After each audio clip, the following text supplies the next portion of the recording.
Please help me welcome our friend Russell Claus.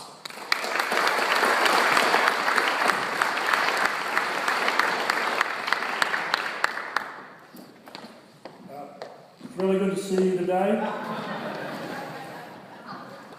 I'm really grateful for everybody allocating their entire Friday afternoon to something that is really important, because if you think about it, 5 hours does seem like a long time, but we're looking at a time frame of 20 years or more, and in essence, really, we're looking at the direction of the city for a long, long time to come.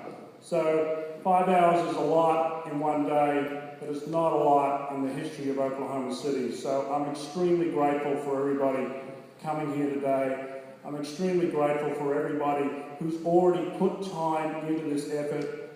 We've had a lot of meetings in the past, and a lot of people have engaged with us, either in public meetings or by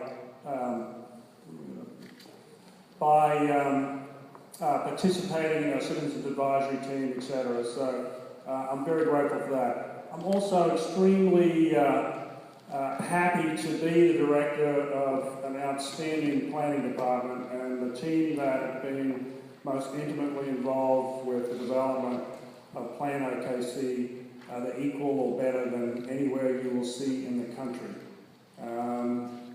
We hire a lot of consultants over the year, and I always say that I could form a consultancy out of my department that would be the equal or better of any of these teams.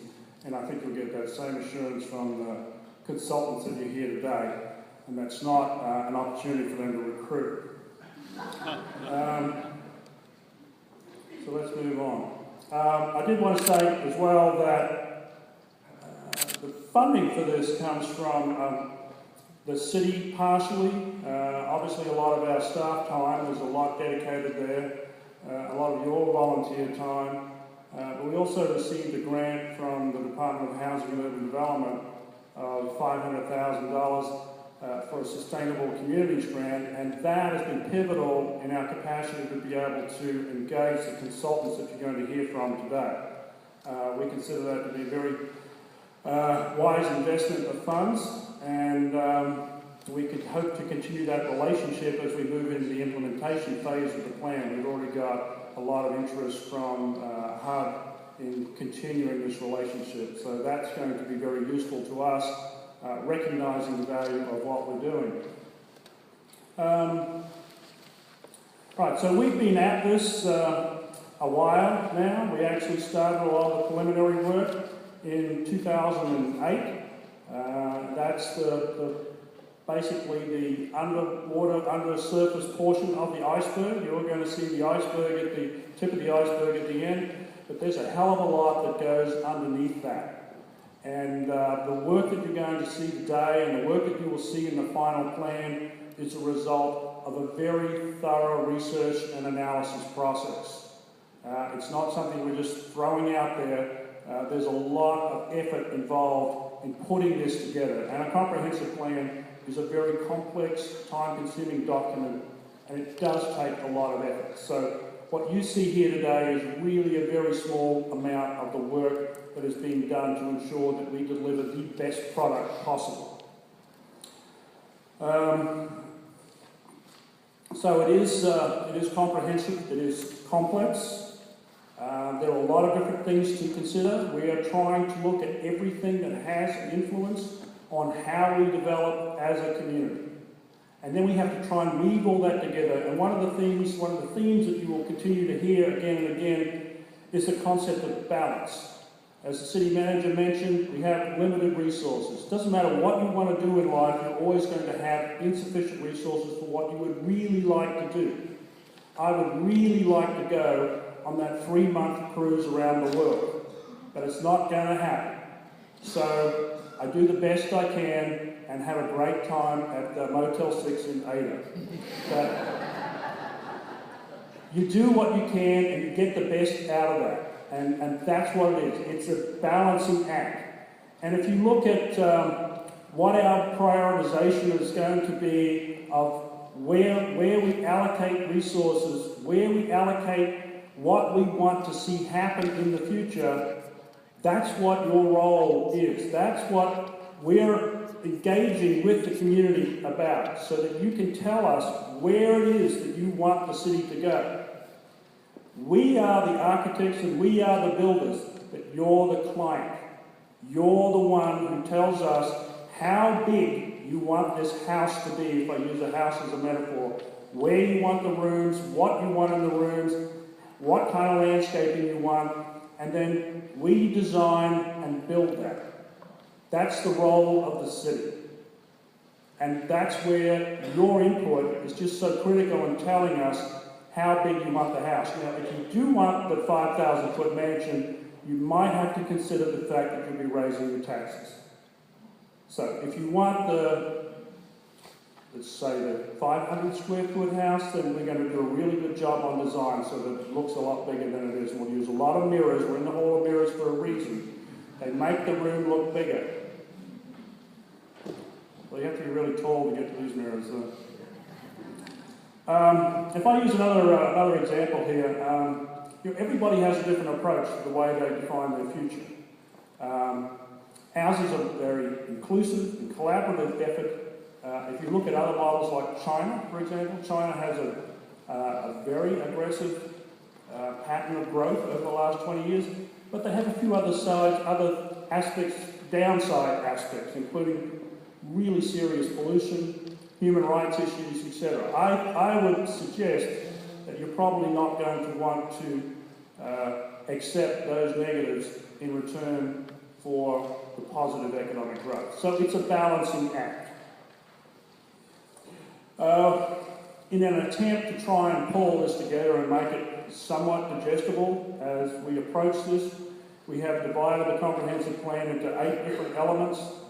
Most of you have probably seen this before. Land use is obviously a very key component because that's what you see in the physical structure of the city. How is the city shaped? We need to determine where we're going to build roads, where development is going to occur, and how we afford to pay for that. Transportation to get to those areas. We have for a long time made a heavy investment in our road network, which works really well and is very attractive to people, but that may be at the expense of a transit system. Other cities have a much better transit system. So those are some of those trade-offs that have occurred in the past, as the city manager was referring to, and some of the things that we need to talk about in the future. Where do we want to go with that? Obviously, the environment is important and our preservation of natural resources. Neighbourhoods, every city is really, the core composition of a community is its neighbourhoods, and the quality of those is absolutely essential. So there's a lot of emphasis in the plan on ensuring that neighbourhoods, existing neighbourhoods are preserved, and then in the construction of new neighbourhoods, that those are built to achieve all of those quality of life goals that people are aspiring to. Preservation of our heritage and our culture and enhancement of that is absolutely essential, not just for our own personal well-being, but also for economic development.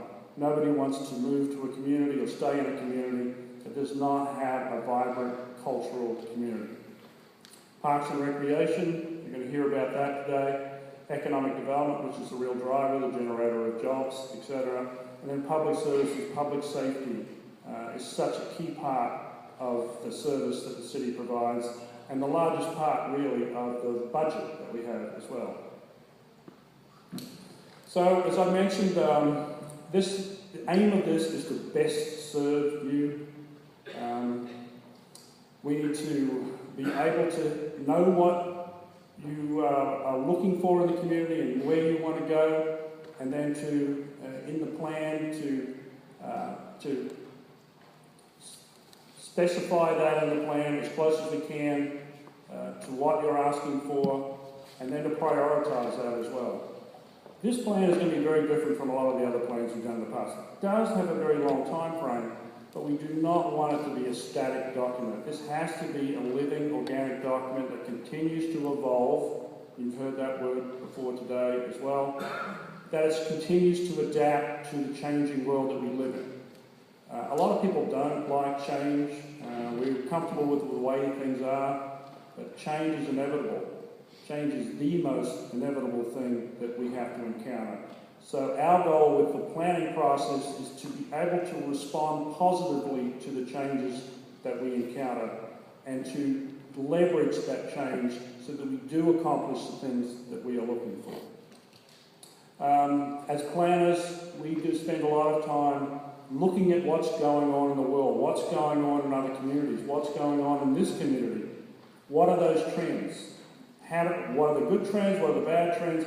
How do we respond to that? How do we mitigate the negative trends, and how do we accelerate the positive trends? It's a key part of what we do as planners. And the plan is also about enhancing the understanding of the community about what services and what the role of city government is, and how you can interact with that. It's also a tool that's extremely important to the development community, and how we provide, what emphasis we put on the provision of different city services as it responds to development. So the basic elements of a plan as such, use a cooking analogy here since I'm an outstanding cook, but you have a sort of fairly standard set of ingredients, and the upshot of this is that you can apply those ingredients in a different way to deliver different products. But you've got to know where you're headed. You've got to know what you're trying to create. It's no use putting together the ingredients for a bagel if you're trying to make a wedding cake. So you want to establish that vision of the wedding cake, and then you lay out what are the issues that you have to be able to construct that cake. So you're going to need the icing. You're going to need the raw materials of the cake. You're going to need enough time to make it. You're going to need all of that. That's the identification of all the issues which you're going to hear about today, and the trends. I don't know what the trend with the wedding cake would be, but I guess they're getting more and more elaborate. So what is our goal and objective about when we get the cake done, for example? Policies and strategies, that's really the delivery tool for the planning process. Staff will be the ones who will be responsible for developing a lot of that based on the input that we hear from you, based on the input that we've had through this entire process, based on our analysis of trends, the work from the consultants, etc. The ultimate arbiters, though, of policy is the Planning Commission and the City Council. Those are the ones who make that final decision, who determine what that final balancing act is. And I had talked about ensuring currency. We have to make sure that the plan remains current for its life. It has to retain support and ownership all the way through. Okay, so here's some of the different options for how you put those ingredients together. It's really a matter of deciding what you want to do, and then we put it together. We've made a lot of effort over the last several years to reach out to the community. We've had public meetings like this. Our first kickoff was in 2010. We had a similar number of people. Nice to know that we've got similar, that we're maintaining at least the volume of people and hopefully some of the same faces. But we also use Twitter and Facebook, and we as a department are extremely accessible. So if you want to interact with us on any aspects of the plan, please call us, please interact with us. We have to hear what you have to say. We'd rather hear it now than have somebody be critical afterwards.